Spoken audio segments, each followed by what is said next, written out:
또 아들 7과 딸 3을 낳았으며 그가 첫째 딸은 여미마라 이름하였고 둘째 딸은 그시아라 이름하였고 셋째 딸은 게렌 합북이라 이름하였으며 전국 중에 욥의 딸들처럼 아리따운 여자가 없었더라. 오늘 제목 보니까 아리따운 신부, 그리스도의 신부라고 하는 제목을 한번 붙여봤습니다. 왜냐하면 우리는 그리스도의 신부로 살기 때문에 그렇습니다. 그런데 이 신부가 이제 시대적으로 마지막을 지금 지나고 있습니다. 마지막이라는 뜻은 뭐냐면 세상이 끝나는 것이 마지막이 아니라 신랑이 오시는 날이 마지막 날입니다. 왜냐하면 복음을 듣고 구원받을 수 있는 하나님이 주시는 기회가 끝난다. 그래서 우리는 신부로서 주님 오심을 기다리면서 그 짧은 기간 속에 이 복음을 죽도록 전해야 되는 것이 신부의 할 일이라 이런 말입니다. 여기에 보니까 하나님께 원망치 아니하고 또 하나님을 끝까지 믿고 의지하면서 하나님의 거룩한 손길을 기다리는 욥은 마지막에 배의 축복을 받습니다. 자녀를 10명을 얻습니다. 아들 7과 딸 3을 낳았다라고 오늘 본문에 말씀입니다. 오늘 성경은 특별히 아들들은 이야기하지 않고 딸들 이야기를 하고 있어요. 세 딸의 이름이 각각 그리스도인의 품성, 그리스도가 앞에 신부로서의 갖춰야 될 그런 모든 아름다운 말씀으로 덧입혀질 단장의 모습이라고 할 수 있어요. 그리스도의 거룩한 신부들을 하나님께서는 뭐라고 하냐? 존귀하다고 말씀하십니다. 이 존귀하다는 것은 거룩한 이름인데 귀하고 아름답고 또 거룩하다. 그래서 예수님만 그렇게 부를 수밖에 없는데 주님이 이 땅에 오셔서 우리를 구원하신 거룩한 자녀들, 거룩한 하나님의 신부들을 존귀하다고 말씀하십니다. 자, 시편 가서 볼까요? 16편입니다. 3절. 땅에 있는 성도는 존귀한 자니 나의 모든 즐거움이 저에게 있도다. 지금 이 땅에 있는 많은 사람들 중에 신부라고 하는 무리가 따로 있다는 거예요. 땅에 있는 사람들 중에 성도라 부름을 받은 자들이 있는데 그들을 존귀하다고 말씀하십니다. 그리고 나의 모든 즐거움이 저에게 있다고 표현하십니다. 이 즐거움이라는 것은 어떤 큰 상자가 있는데 상자 이름을 그냥 즐거움이라고 붙였어요. 그런데 즐거움이라고 하는 표현하는 이 상자 속에 뭐가 들었냐 보니까 예수님, 다시 말하면 신랑이 신부를 향한 사랑의 마음이 가득 들어있었다 이런 말. 우리를 향해서 믿어주고 또 우리를 특별한 사랑으로 관여해주고 우리를 거룩한 승리의 길로 인도해 주시고 그리고 부족한 거 있으면 채워주시고 또 잘못된 생활의 모습이 있으면 벗겨주시고 그리고 그리스도가 합당한 의의 옷 흰옷을 입혀주시고 이렇게 자기 신부에 대한 마음의 사랑의 표현이 그 상자 속에 꽉 차 있는데 그 이름을 즐거움이라고 딱 붙였다고 말이에요. 그런데 이 즐거움 속에 주님이 나를 향하신 사랑의 표현을 알려면 어떻게 하냐? 교회 가운데에 충실하게 말씀 잘 듣고 교회 생활, 거룩한 주의 신부로서 합당한 생활을 해갈 때에 이 상자 속의 사랑을 맛볼 수 있다. 그런데 성령 충만치 못하면 이 상자 속에 들어있는 주의 사랑의 의미를 깨닫지 못합니다. 빈통일 수 있어요. 그러니까 교회 구원은 받았는데 재미가 없어. 그런데 말씀으로 충만하고 교회 속에 충만하고 성령으로 충만된 영혼은 그 상자 속에 주의 거룩한 사랑의 의미를 깊이 가면 갈수록 더 크게 또 넓게 깨달으리라고 저는 생각합니다. 한마디로 신부라고 하는 것은 그리스도 앞에 존귀한 자다. 이사야서의 49장 5절을 보면은 나는 여호와 보시기에 존귀하다고 말씀하셔요. 성경에 존귀한 걸 깨닫지 못하면 짐승과 같다고 말씀을 표현해요. 우리는 존귀한 존재예요. 왜 오늘 이런 말씀을 하냐면 신부가 걸어가는 마지막 시대에 살고 있는 우리들이기 때문에 그렇습니다. 지금은 연습해서는 안 돼요. 혹이라도 실패했다가 다시 일어서면 돼. 옛날에는 됐을지 모르지만 지금은 그럴 시기가 아닙니다. 한 번 실패하면요 일어서기 어려운 시대가 지금입니다. 어둠에 빠지면요 다시 일어나서 되돌아오기가 지극히 어려운 시대가 마지막 시대 우리가 살고 있는 이 시대라는 거예요. 그래서 교회 속에 딱 붙어 있어야 돼요. 그리고 말씀이 주시는 대로 먹고 그 말씀의 힘을 가지고 세상과 견디어 싸워 이겨야 돼. 신부를 아름다움만 강조하는 게 아니라 사단과 싸워서 이기를 용장들, 용맹스러운 군사들이어야 그리스도의 아름다운 신부라고 하는 거예요. 세상에 쳐들어오는데 아무 힘없이 맥없이 무너지고 실패하고 또 낙심하고 그러면 안 되겠다 그런 말이야. 그래서 오늘은 우리가 누구일까? 그리고 우리가 함께하는 이 교회는 어떤 교회인가? 라고 하는 것을 성경을 통해서 좀 새롭게 인식해보자. 그러면 이제 존귀한 것이 어떤 거냐? 성경에서 여러 가지 표현을 하는데요. 창세기 35장 16절. 그들이 베델에서 발행하여 에브라스에 이르기까지 얼마 길을 격한 곳에서 라헬이 임산하여 심히 신고하더니 그가 난산할 즈음에 산파가 그에게 이르되 두려워 말라. 지금 그대가 또 등남하느니라 하네. 자, 하나님께서 야곱 통해서 아기를 주는데 라헬이 가장 사랑받는 아내였습니다. 그런데 우리가 너무 잘한 것처럼 자녀가 없었어요. 그러다 늦지막하게 요셉을 낳고 두 번째 아들을 낳는 시기인데 이때에 성경에 기록된 대로 보니까 난산했다는 거예요. 난산. 자, 아기를 낳다가 이 라헬이 진짜 죽어가는 거예요. 아들을 낳아서 산파가 보여줍니다. 또 아들이다. 그러니까 이 죽어가는 라헬이 그 아이를 안고 얼마나 마음으로 슬퍼했겠어요. 애통하고. 그리고 갓 낳은 아기가 얼마나 가엾고 누가 너에게 젖을 먹여줄 것이며 누가 너를 보호하고 지켜줄 것이냐. 죽어가는 엄마의 마음이 너무 괴로웠어요. 그래서 그 아이의 이름을 제 엄마의 마음의 표현대로 베노원이라고 붙입니다. 그런데 그 아비 야곱이 거기서 듣고 있다가 그를 곧 베냐민이라 불렀더라 라고 이름을 바꾸고. 자, 베노원이는 무슨 뜻이냐? 슬픔의 아들이라는 뜻이랍니다. 엄마가 바라보는 아들의 슬픔, 엄마의 슬픔. 그러면서 그 이름 하나 지어놓고 돌아가셨어요. 그런데 그걸 보고 있던 야곱이 그 아기를 금방 가로채서 딱 안고 이름을 바로 바꿉니다. 베냐민이라고. 베냐민의 이름은 뭐냐면 오른손의 아들이라는 뜻입니다. 슬픔의 아들 그러면 반대적으로 뭐 기쁨의 아들 막 그래야 되잖아요. 그런데 전혀 상관없는 듯 오른손의 아들이라고 지었어요. 그래서 왜 그랬을까? 성경을 뒤져보니까 오른손은요 기쁨의 아들보다 더 큰 의미가 들어있어요. 왜냐하면 오른손은 누구 손? 하나님 편의 손이에요. 마태복음 25장에 마지막 때에 심판자가 오실 텐데 모든 사람을 불러 모아놓고 양과 염소로 구별하는데 하나님 나라의 기업을 얻을 양들을 오른편에 세우고 지옥에 갈 자들을 염소들은 예편에 세우더라라고 하는 말씀이 나와 있어요. 오른쪽은요 하나님 편의 손, 구원의 손, 그리고 하나님의 특별한 사랑으로 관여하는, 그리고 신부는 어느 쪽에 있냐? 바로 오른쪽에 있다는 거예요. 그래서 오른손의 아들이라는 것은요 최고의 이름이에요. 최고의 이름. 자, 제가 생각하니까 우리는 누구 같은 존재였냐? 엄마로부터 태어날 때 죄 갖고 태어난다고 전도 집회 때 수없이 들었잖아요. 그 자가 뭐예요? 곧 소망 없는 슬픔의 아들 베노니 같은 인생들이었어요. 우리는. 그런데 주님이 우리를 이름을 바꿔주십니다. 베냐민이로. 오른손의 아들.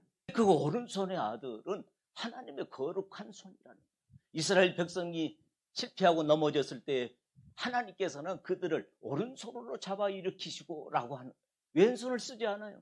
시편 118편 15절. 의인의 장막에 기쁜 소리, 구원의 소리가 있으며 여호와의 오른손이 권능을 베푸시며, 여호와의 오른손이 높이 들렸으며 여호와의 오른손이 권능을 베푸시는도다. 여호와의 오른손이라는 거예요.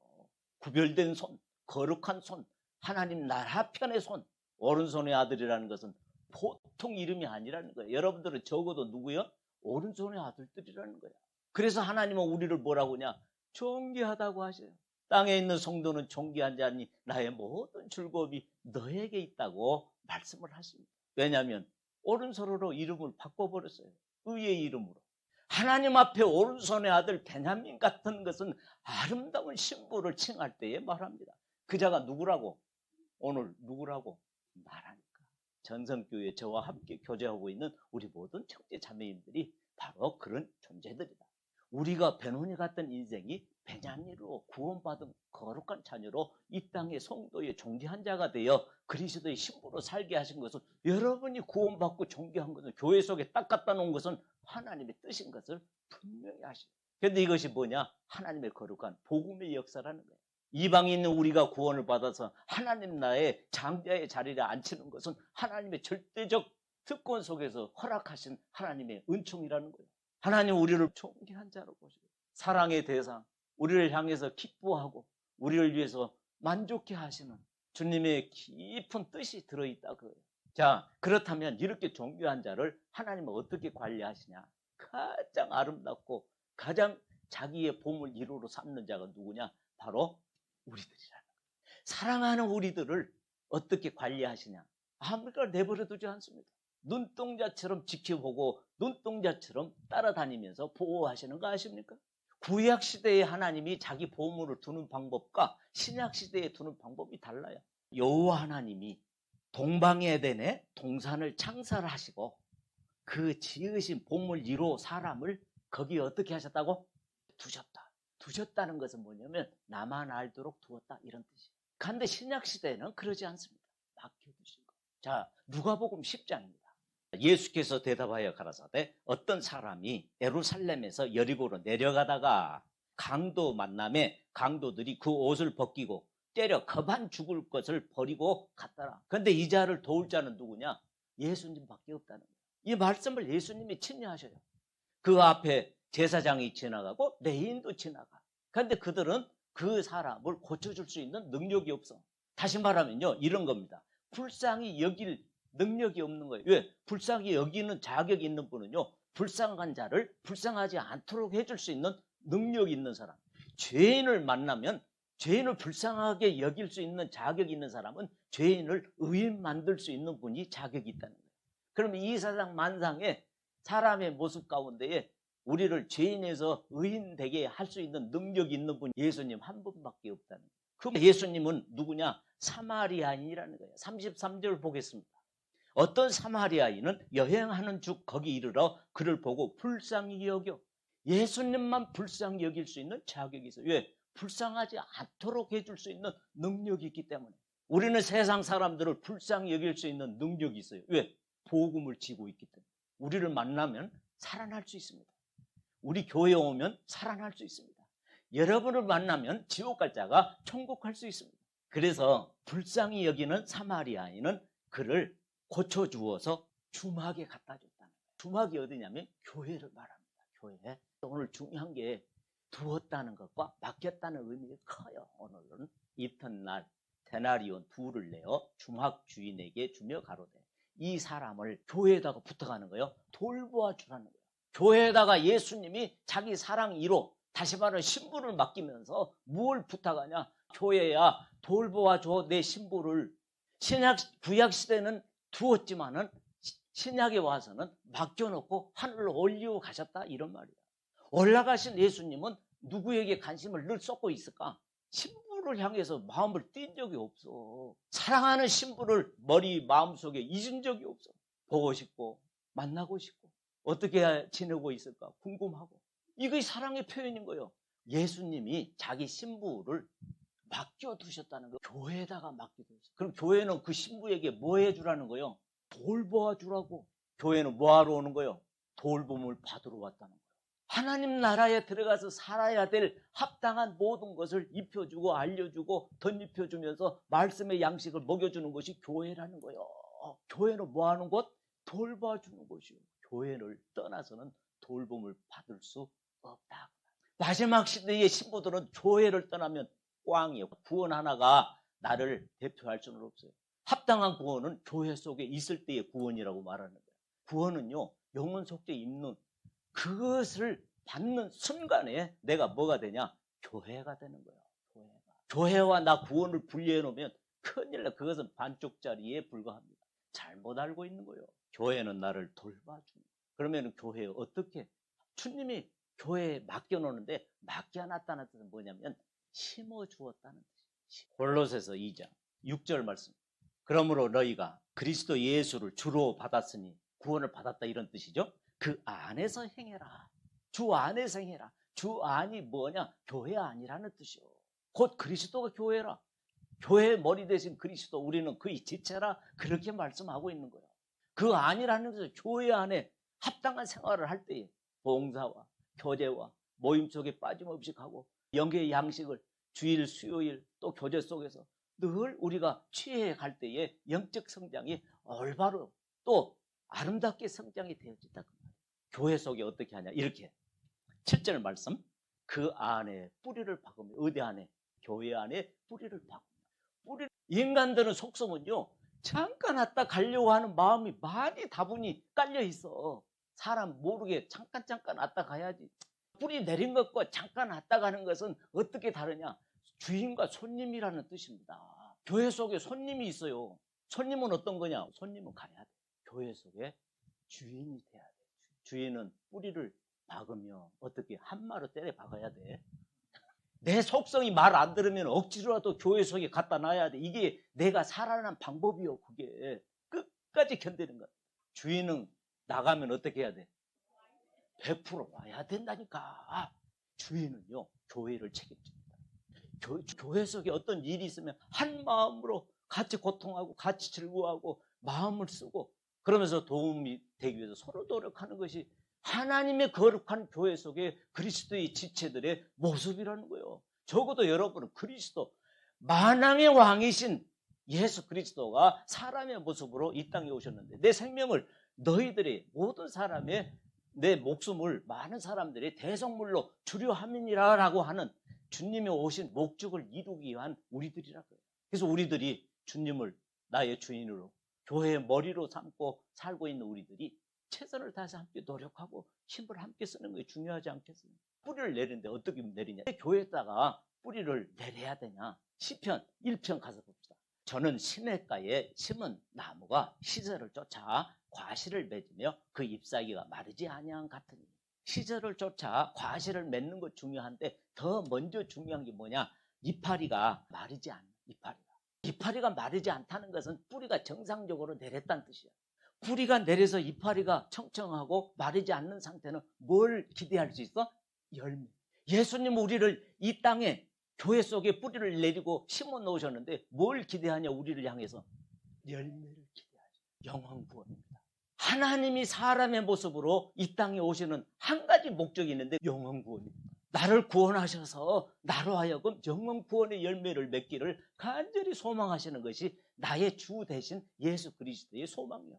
왜 교회 속에 우리를 맡겨두시면서 잘 먹이고 그러면서 뿌리를 깊이 한마로 쳐서라도 깊이 뿌리를 박아서 세움을 있게 하는 이유가 뭐냐? 열매를 기대하시는 거예요. 주님 마지막 우리에게 오실 겁니다. 교회로. 주님이 원하시는 신부는 교회 속에 함께 합당하게 그리스도의 몸된 교회를 채우면서 함께 노력하고 애쓰는 신부를 아름다운 신부라고 말하지 않겠어요?